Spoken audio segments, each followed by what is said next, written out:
সকালবেলা আসলাম সাহেব তার বাসায় টাই ঠিক করে জুতা পরছে অফিসে যাওয়ার জন্য। এমন সময় তার ফোনে রিংটোন বেজে ওঠে আর স্ক্রিনে ভেসে ওঠে বাবা আব্দুর রহমানের নম্বর। আসলাম মুহূর্তে কলটা রিসিভ করেন। বাবা আসলাম, তোমার মা খুবই অসুস্থ বাবা। গ্রামের ডাক্তাররা বলেছে এটাই তার শেষ স্টেজ। অনেক চিকিৎসা করালাম বাবা, কিন্তু কোনো ফল হলো না। তোমাকে বিরক্ত করিনি, কারণ ভাবলাম তুমি শহরে ব্যস্ত থাকো। কিন্তু যদি মাকে শেষবারের মতো একবার দেখতে চাও, এই মুহূর্তে চলে আসো বাবা, না হলে হয়তো তাকে মৃত অবস্থায় দেখতে হবে তোমার। এই পর্যন্ত বলে রহমান সাহেব ফোনটা কেটে দেয়। এমন খবরে আসলাম থমকে দাঁড়িয়ে যায়, হাতে ফোন, চোখ তার পানিতে টলমল। হায় আল্লাহ, এটা কি শুনলাম? মা এত অসুস্থ, কিন্তু ব্যবসা, মিটিং, অফিসের কাজ, আমি না থাকলে তো সব বন্ধ হয়ে যাবে। এখন এখন আমি কি করি? ঠিক সে সময় পাশের রুম থেকে তার স্ত্রী রেহানা এসে দাঁড়ায় তার কাছে। কি ব্যাপার, হঠাৎ কি হলো? আপনাকে এত চিন্তিত লাগছে কেন? কিছু কি হয়েছে? বাবা ফোন দিয়েছিল রেহানা। মা জীবন মৃত্যুর সন্ধিক্ষণে দাঁড়িয়ে বলল ডাক্তাররা নাকি আশা ছেড়ে দিয়েছে। বাবা বললেন এখন গেলে নাকি তাকে জীবিত দেখতে পারবো, আর না গেলে হয়তো মৃত দেখতে হবে। শোনেন, ব্যবসা তো জীবনে অনেক করা যাবে, টাকাও কারি কারি আসবে, কিন্তু মা তো একজনই।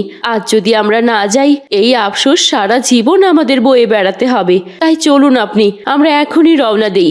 যা যা দরকার আমি সব গুছিয়ে নিচ্ছি। ঠিক বলেছ রেহানা, ব্যবসা তো করাই যাবে, কিন্তু মা চলে গেলে আর পাওয়া যাবে না। না না, আমরা এখনই গ্রামের উদ্দেশ্যে বের হচ্ছি।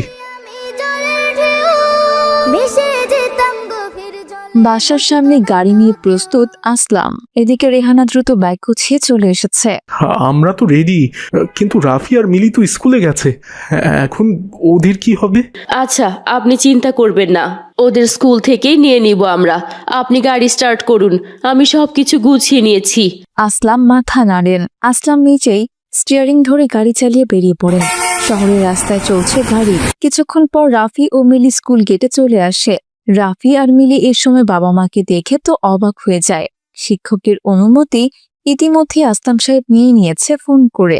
বাবা, হঠাৎ স্কুল থেকে আমাদেরকে নিয়ে যাচ্ছ যে? আমরা কোথায় যাচ্ছি? তোমার দাদু ফোন করেছিল মা। তোমার দাদি নাকি খুব অসুস্থ।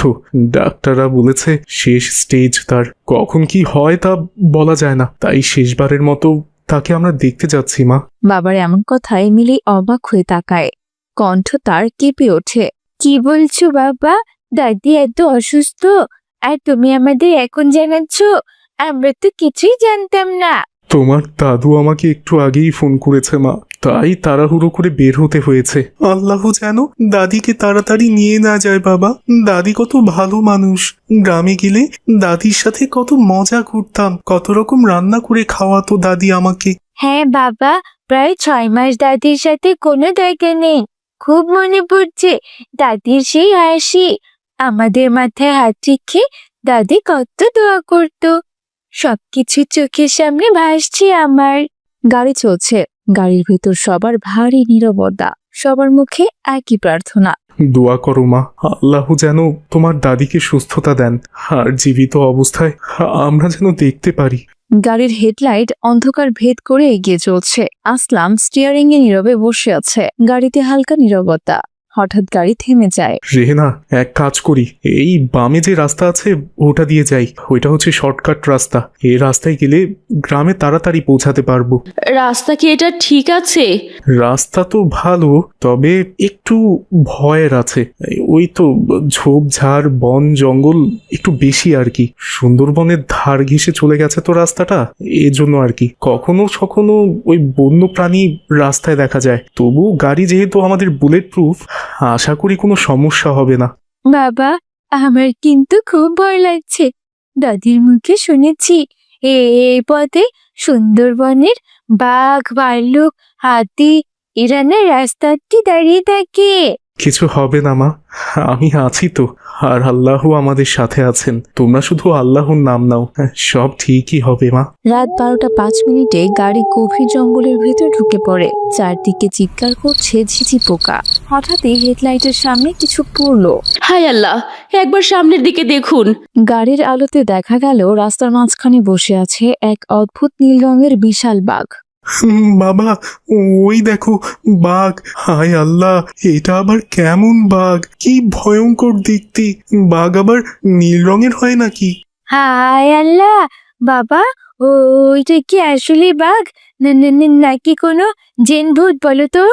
জানি না মা, আমিও জীবনে এমন রঙের বাঘ দেখিনি। তবে এটা সাধারণ কিছু মনে হচ্ছে না। বাঘ চোখ রাঙিয়ে স্থির হয়ে বসে আছে। হেডলাইটে তার দু চোখ জ্বলজ্বল করছে। গাড়ির ভেতরে টান টান উত্তেজনা, বাইরে ভয়ানক নীরবতা।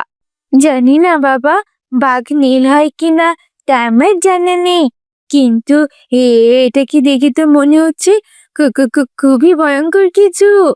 হ্যাঁ, এই সময় আমাদের ধৈর্য ধরতে হবে। চালাকি বা চিৎকার করলে বিপদ আরো বাড়তে পারে। ঠিক সেই সময় রাফির মাথায় একটা জিনিস ঝলসে ওঠে, তার স্কুলের শিক্ষকের কথা।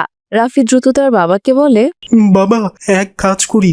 আমাদের ইসলাম শিক্ষা ক্লাসের হুজুর শিখিয়েছিলেন যে কোনো ভয়ঙ্কর বিপদে তোমরা দোয়া ইউনুস পড়বে। লা ইলাহা ইল্লা আনতা সুবহানাকা ইন্নী কুনতু মিনাজ জালিমিন। এই দোয়া পড়লে আল্লাহ সব বিপদ থেকে রক্ষা করেন। হ্যাঁ, ঠিকই বলেছ রাফি, আমার তো মনেই ছিল না। চলো সবাই মিলে দোয়া ইউনুস পড়ি। লা ইলাহা ইল্লা আনতা সুবহানাকা ইন্নী কুনতু মিনাজ জালিমিন। চলো সবাই একসাথে শুরু করো। লা ইলাহা ইল্লা আনতা সুবহানাকা ইন্নী কুনতু মিনাজ জালিমিন। ঠিক তখনই ভয়ঙ্কর হুঙ্কার। নীলবাঘ গাড়ির উপর লাফ দিয়ে পড়ল। শক্ত নখ দিয়ে হুড়মুড় করে গ্লাসে আঘাত করছে সে।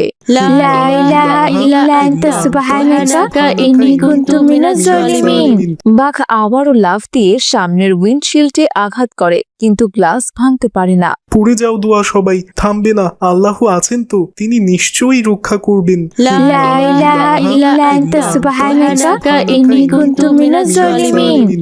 এমন ভয়ঙ্কর শব্দের মাঝেও গাড়ির ভেতর মানুষের একটাই আওয়াজ, লা ইলাহা ইল্লা আনতা সুবহানাকা ইন্নী কুনতু মিনাজ জালিমিন।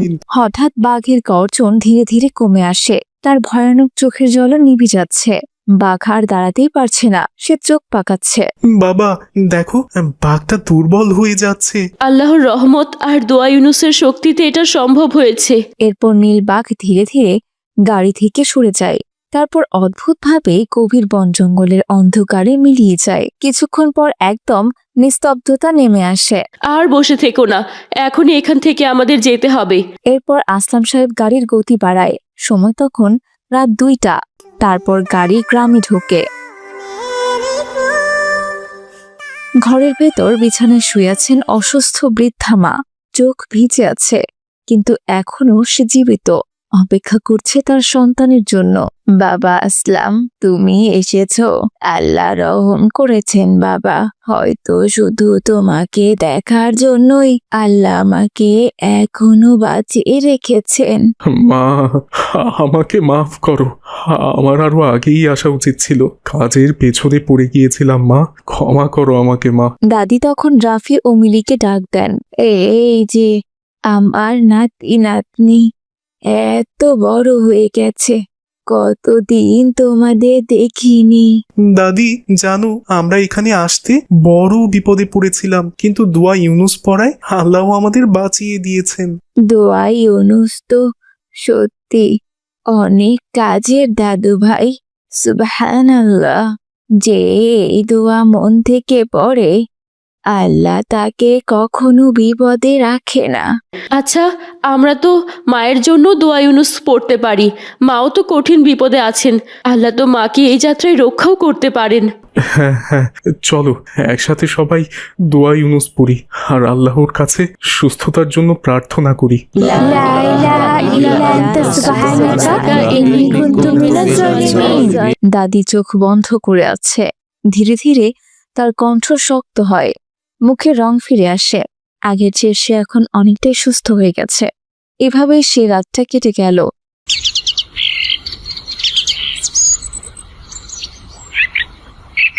পরদিন আসলাম সাহেব ভোরে তার মাকে গাড়িতে করে শহরের নামি দামি হাসপাতালে নিয়ে আসলো। ডাক্তার রিপোর্ট দেখে হেসে বলেন, চিন্তার কিছু নেই আসলাম সাহেব, এখন তিনি অনেকটাই ভালো আছেন। সঠিক যত্ন নিলে তিনি সুস্থ হয়ে উঠবেন।